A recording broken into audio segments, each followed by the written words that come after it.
সোমবারের রেল দুর্ঘটনার সেই কঠিন স্মৃতিকে পিছনে ফেলে মঙ্গলবার সকালে রাঙাপানি এলাকা দিয়ে প্রথম ওই ডাউন লাইনে চলল কামাখ্যা গান্ধীধাম এক্সপ্রেস ট্রেনটি, আর তা সফলভাবেই। অথচ সোমবার সকালেই রাঙাপানি এলাকায় একটি দ্রুতগতিতে ছুটে আসা মালগাড়ির ধাক্কা কাঞ্চনজঙ্ঘা এক্সপ্রেসে লাগলে ভয়াবহ দুর্ঘটনা ঘটে গিয়েছিল। যদিও ওই স্থানটির নাম ফাঁসিদেওয়া ব্লকের নিজ বাড়ি, একই লাইনে থাকা দুটি ট্রেনের মধ্যে ওই রকম বড় দুর্ঘটনা ঘটে যায়, যার ফলে শিয়ালদাগামী কাঞ্চনজঙ্ঘা এক্সপ্রেস ট্রেনটির পিছন দিকের 3টি বগি লাইনচ্যুত হওয়ায় যাত্রীদের মধ্যে আতঙ্ক ছড়িয়ে পড়েছিল। পরে জানা যায় জনা দশেকের অকাল প্রয়াণ ঘটেছে আর আহত হয়েছেন অর্ধশত জন যাত্রী। প্রশ্ন উঠে এসেছে, একই লাইনে কিভাবে চলে এলো দুটি ট্রেন? সেজন্য প্রকৃত তদন্তের দাবিও উঠেছে। আর মালগাড়ির চালক কেন এত গতিতে ট্রেন চালাচ্ছিলেন? এর পাশাপাশি অনেকেই দাবি তুলেছেন কবচ সিস্টেম ও কাঞ্চনজঙ্ঘা এক্সপ্রেসের মতো ট্রেনগুলিতে আগের কোচ তুলে এলএইচবি কোচ লাগানো হোক। এদিকে কাঞ্চনজঙ্ঘা এক্সপ্রেস ট্রেন দুর্ঘটনায় একাধিক রেলকর্মীর ত্রুটি রয়েছে। এদিন দুর্ঘটনাস্থলে এসে সে কথাই জানান উত্তর পূর্ব সীমান্ত রেলের কাটিহার ডিভিশনের ডিআরএম সুরেন্দ্র কুমার। এক্ষেত্রে দোষী হিসেবে উঠে আসছে মালগাড়ির চালক অনিল কুমারের নাম।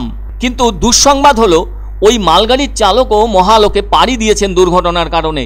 কেননা এদিন অবশ্য ডিআরএম দুর্ঘটনাস্থলে গিয়ে রেল লাইনের মেরামতির কাজগুলি খতিয়ে দেখেন, আর ওখানেই তিনি দুর্ঘটনার ব্যাপারে একাধিক ত্রুটির কথা তোলেন সংবাদ মাধ্যমের কাছে। বলা যায় ডিআরএম এর দাবি অনুযায়ী প্রযুক্তিগত ত্রুটির পাশাপাশি ওই দুর্ঘটনার ব্যাপারে সংশ্লিষ্ট রেল কর্মীদের ত্রুটিগুলিও ধরা পড়েছে।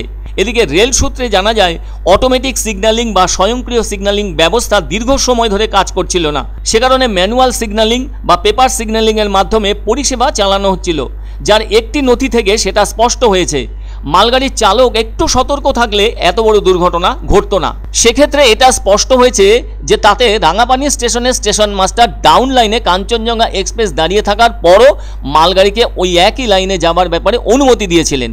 তবে তার আগে রেলগেটগুলি বন্ধ রয়েছে কিনা এবং গেটম্যান তাকে সিগন্যাল দিচ্ছে কিনা সে সম্পর্কে নিশ্চিত করতে বলা হয়েছিল। ওই যে মেমো বা নথিটি রয়েছে তাতে স্বাক্ষর রয়েছে মালগাড়ির প্রয়াত চালক অনিল কুমারের। ওই মেমোতে রাঙাপানি স্টেশন মাস্টার 9টি সিগন্যাল দিয়ে যাওয়ার সবুজ সংকেত দিয়েছিলেন বলে উল্লেখ আছে।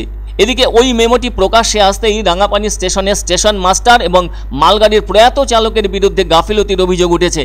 অন্যদিকে এক্ষেত্রে নিজ বাড়ি ও রাঙাপানির মাঝে থাকা 3টি রেলগেটের গেটম্যানদের ভূমিকা নিয়েও প্রশ্ন উঠেছে। সেই প্রশ্নের মূল উপজীব্য বিষয় হলো তারা কি মালগাড়িকে যাবার অনুমতি দিয়েছিলেন? ফলে এদিন কিন্তু নিউ জলপাইগুড়ি জংশনের ডিআরএম অফিসে জরুরি বৈঠক রয়েছে।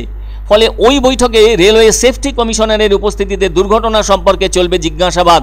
ওই জিজ্ঞাসাবাদ করা হবে রাঙাপানি স্টেশনের স্টেশন মাস্টারকে এবং সেই সাথে গেটম্যানদের পাশাপাশি অন্যান্যরা যারা সন্দেহের তালিকায় রয়েছেন তাদের। এ ব্যাপারে ডিআরএম সুরেন্দ্র কুমার বলেন, যেহেতু রেলওয়ে সেফটি কমিশনার এসেছেন সেহেতু বিষয়টি তিনি খতিয়ে দেখবেন। এছাড়াও রেলওয়ে সেফটি কমিশনার দুর্ঘটনার সাথে জড়িত সংশ্লিষ্ট রেলওয়ে আধিকারিক সহ অন্যান্য রেলকর্মীদের বয়ানও শুনবেন। সবটা শোনার পর তিনি তদন্তের পথে হাঁটবেন। এমনিতেই প্রাথমিক তদন্তে একাধিক ত্রুটি সামনে এসেছে, যার মধ্যে রয়েছে সিগন্যালিং ও চালক কর্মীদের ত্রুটি। তবে এসব ব্যাপারে যা সিদ্ধান্ত নেওয়ার আরএসসি নেবেন বলে অভিমত ব্যক্ত করলেন ডিআরএম সুরেন্দ্র কুমার। दुर्घटना हुई थी, उसके बाद से लगातार रेल कर्मचारी काम कर रहे थे और बहुत मेहनत से उन्होंने जितने इन्फ्रिंजमेंट वगैरह था सबको हटाया। अभी सुबह में 7:30 बजे के आसपास में जो डाउन लाइन थी उसको भी फिट दे दिया गया। उससे इलेक्ट्रिक लोगों के साथ में ट्रेन चलेगी और यह काम 24 घंटे के अंदर में कर दिया गया है। रेल कर्मचारियों ने बहुत मेहनत से काम किया है।